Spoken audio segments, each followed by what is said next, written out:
Hey everyone! So this first module, we are looking at some of the background of writing and some of the fundamentals of writing that we are going to be using throughout our class. So the first step of any sort of writing class is to talk about the writing process itself.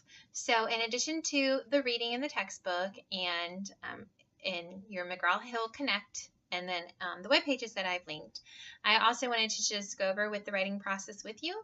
And then we're going to discuss it in the class, and then hopefully you will continue to use it during our course and really develop it and make it unique to your own writing. So each of us as writers at some point in time, I'm sure, have written a paper for a class, and hopefully you have developed some sort of writing process. Now, depending upon what type of writing experience you have, that process is really going to vary. So if you are anything like I was when I first started writing, particularly when I was a college student, my writing process was very minimal. I basically wrote down what was assigned. I wrote down a few things that perhaps I could write on. Then I started writing. I did a little bit of research. I read it over. I changed a couple things, looked for a few punctuation errors, but by no means did I really know what I was looking for. And then I read it one more time. I decided it was great, and then I turned it in and really hoped for the best. That, I guess I did okay, but it probably wasn't until my junior year of college and really getting into graduate school that I really started to understand that if I wanted to grow as a writer and if I wanted to not just teach writing one day, but grow as a writer and really become a stronger student, that I had to refocus on what it meant to prepare myself for writing and what it meant to really academically grow and analyze my writing. And so I went very much so back to my writing process and try to think about how I could develop it further and where I needed to change it. And I thought back to my own first year writing class and the writing process that I was introduced to.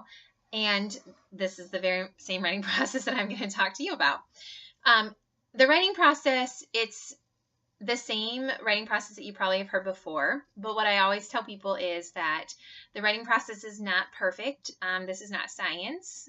We don't have to, or math, where you have to do the steps in a certain order in order to receive the same result every time. We are a more subjective course, so of course we're going to be able to change based on what works for us. But the goal is that hopefully you do follow each one of these steps and that you might change them up a little bit, do something a little bit more personal, but the point is that each step should be visited. So what are these steps? First of all, the first step is really your pre-writing step. So in the pre-writing step, the goal is to just spend some time figuring out what you're going to write on. So it sounds, I guess, pretty basic, pretty straightforward, but beyond just thinking about what you're going to write on, it's important during the pre-writing that you are focusing your topic, that you are coming up with a very specific idea, that very specific idea is then becoming a thesis statement, and that thesis statement can be written and proven. The thesis statement is, of course, the main idea of your entire paper. So everything that you write needs to directly relate to that thesis statement.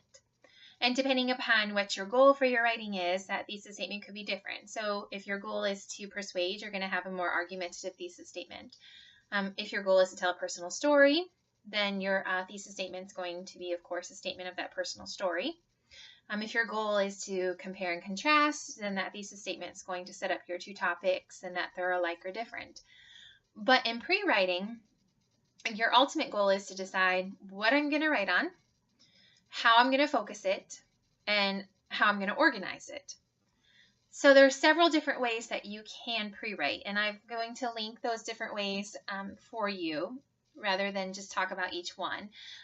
But they can vary. You can list, you can brainstorm, you can map, you can begin to research, you can free write. There's many different ways that you can start to just generate some ideas. And this is where I mentioned that it's going to be unique to all of you. I'm a list maker. I've always liked listing.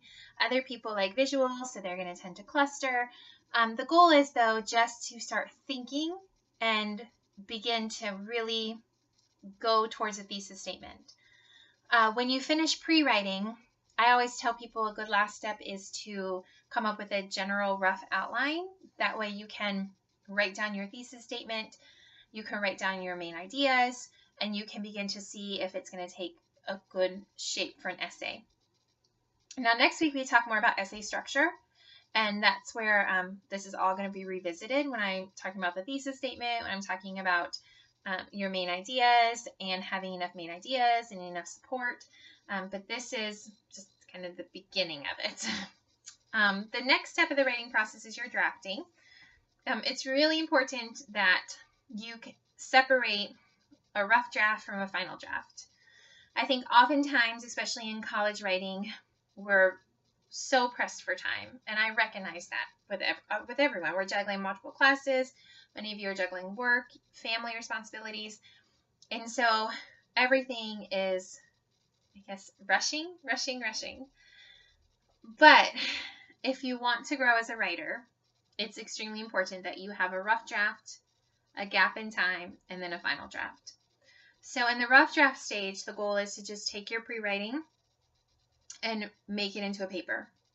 That simple. But keeping in mind things like formatting, making sure that you have an introduction, making sure that you have a thesis, separating your body, making a conclusion. I mean, this is really where you are looking to make sure that you are following an essay format and that you're meeting the goals for that particular assignment. The next step is your editing and your revising. So a lot of times people group these together because, as I mentioned in my personal story, I read it through, looked for a few things, hope for the best, and I think that's probably going to sound very familiar to a lot of people. But it's important that these are really two separate steps. Revising is different from editing. In revision, you're looking at the content of your paper. So I like to say you're looking at the big picture of it. You're looking to make sure that your thesis is stated and that you have supported and proven your thesis statement. So the content itself, does it make sense? Does it flow well? Can your audience understand it? Is there enough supporting details? If the goal is a narrative, is there visual details? The logical flow of ideas, is it unified? Is it coherent? Do I have enough support? So you're really just looking at the content itself.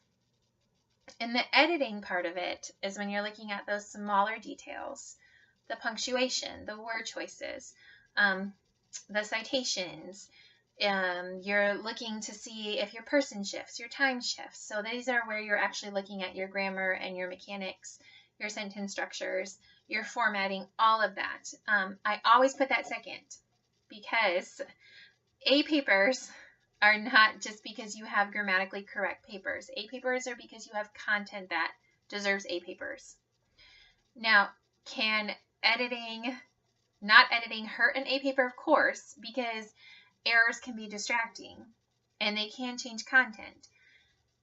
But just because someone has a flawless paper doesn't necessarily mean that their content is excellent. So I always tell people focus on the content and then look at the editing. The last step of that writing process then is to, of course, look at your final draft. So now that you've had a rough draft, you revised it, you edited it, maybe you revised it again, you edited it again, maybe you've gone to the writing center, you've had peer review. Now it's time for the final draft. So looking at all that feedback that you received, making your changes, and then getting comfortable with that idea of a final draft before you submit it. So looking over and making sure that the layout is correct, making sure that you have formatted it correctly, and that you've met all the goals and objectives of that assignment. So that's the bare minimum of the writing process. Some of you will spend a little bit of time pre-writing, some of you will spend a lot. Some of you will maybe spend a long time revising. Some of you might just, glance. It's going to be unique to each of you, but we look at the writing process throughout this class. We do pre-writing together through discussion. We do revising and editing together through peer review. So we slow it down even in a class that's a short class like this, I try to slow it down so that you can understand how important the writing process really is when it comes to doing well in a class like this. So in addition to this, please be sure to read through the textbook, visit any of the links that I posted, and any questions, of course, reach out to me.